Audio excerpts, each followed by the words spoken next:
Hey guys, welcome back to another episode of the UIM series.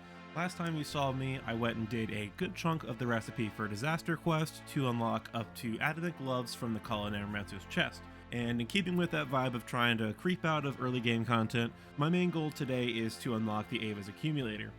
That being said, I already have all the requirements for animal magnetism unlocked already, so I found a couple other quests to, let's just say, get some interesting unlocks for the account.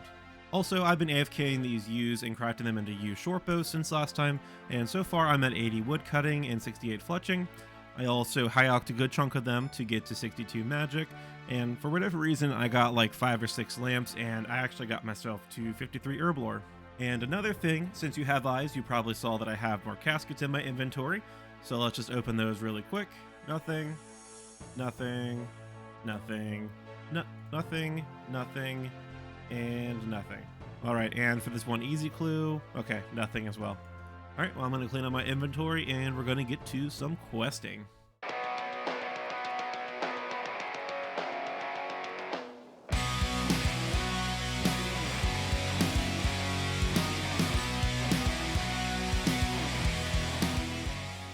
Real quick, if you've missed any videos in this series, then be sure to check out the playlist in the upper right corner to get caught up. Also, if you are liking this series, then be sure to get subscribed and hit the bell icon so you don't miss future videos as they get released. Ah, good times, man, good times. So this is a fun start to the video. For whatever reason, OBS crashed during the first few clips of Animal Magnetism, and I ended up with just a black screen and a bunch of distorted audio. Either way, I've started Animal Magnetism. The gist of it is that we're helping Ava to create a new invention with animals and magnets, hence the name of the quest. And after getting most of the items I need for the quest and sorting a marital dispute between these two farmers west of the Ectofuntist, now we're heading over to the old crone's house to get a spooky amulet. Okay, so we got the amulet and we're giving it to Malcolm so he can now speak to his wife, who's alive. I guess it's the opposite of a ghost speak amulet. And now we get to watch a cutscene while this dude collects some chickens for us. I love this. This dude, Cow Elite Killer, is like everyone's wet dream from 2005. Alright, there we go. There's our undead chickens. Now we need to go back to Ava. Alright, Ava, here's our 2 undead chickens. Now we need to talk to this witch and make ourselves a magnet. Alright, there's our magnet. The last thing we need to do is cut an undead tree, and for that we need to make a blessed mithril axe. Thanks for the mithril axe, Perry. So it turns out we can't cut the undead tree with a normal axe, so our buddy Turiel in Birthorpe is going to turn our mithril axe into a blessed axe. Awesome. So now with the undead twigs given to Ava, the last thing we need to do for this quest before wrapping up is to figure out what this research diagram is. Looks like I just gotta do this, and boom. Solved notes with polished button. Got a container, and now we talk to, yep, there we go. Quest complete. 1 quest point, a smattering of different experience, which is cool, and now we get Ava's attractor. Now, one thing I wish I thought of before doing the quest was getting 50 ranged, because then we would have just gotten an Ava's accumulator right off the bat. Anyways, that is that done, and now we're going to move on to Shallow Village. Oh, awesome. I completed a medium task in the Karamja area for taking that gnome glider over here. So next up on the docket is going to be Shallow Village. Honestly, there isn't much reason for me to complete this quest right now, except for the fact that upon completion, I unlock the cart system that takes me between Shallow Village and Brimhaven, and that might come in handy if I ever need to get down to Karamja. It's a good thing I thought I had to bring some lobsters, because these guys are tearing me apart. Aha, we buried Zadimus' corpse, and the spirit of Zadimus is now extremely happy. Wow, I crossed the bridge to Cairn Isle on the first try.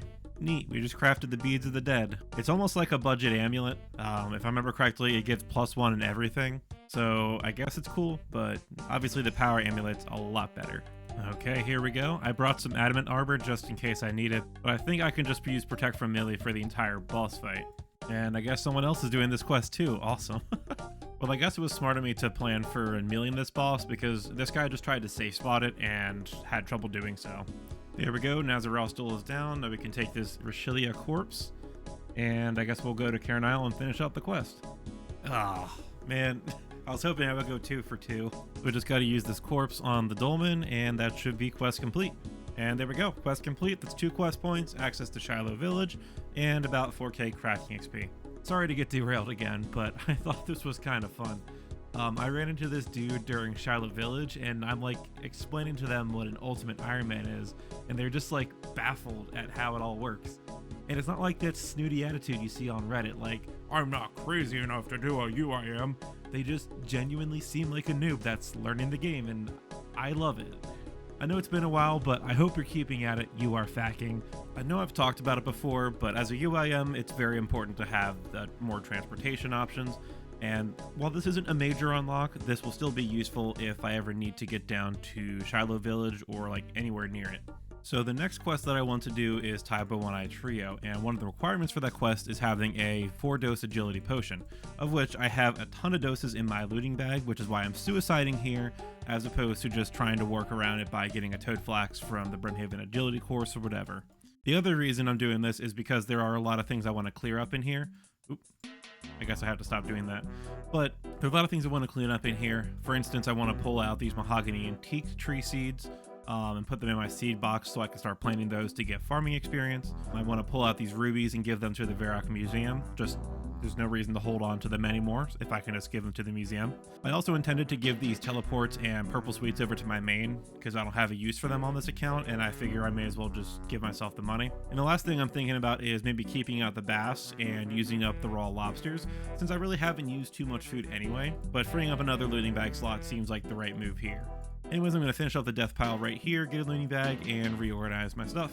Okay, there's my inventory cleaned up after the death pile, and my looting bag has 8 free inventory spaces. That's awesome because my looting bag has been full for quite a while now, and having some more room to store stuff will be quite useful. Like I said before, I'm going to cook these 1500 raw lobsters at some point. I'm just going to do it after I do all these quests. I also decided to make 2 4-dose agility potions, just in case I accidentally drink one so I don't have to like re-death pile. So yeah, it's time to tackle Taibo One Eye Trio. Well, a couple days have passed, and a couple power outages later, we're going to start Taibo One Eye Trio by talking to our dude Tim Fraku in Taibo One Eye. Wow, okay, I don't know why I forgot the name of the village.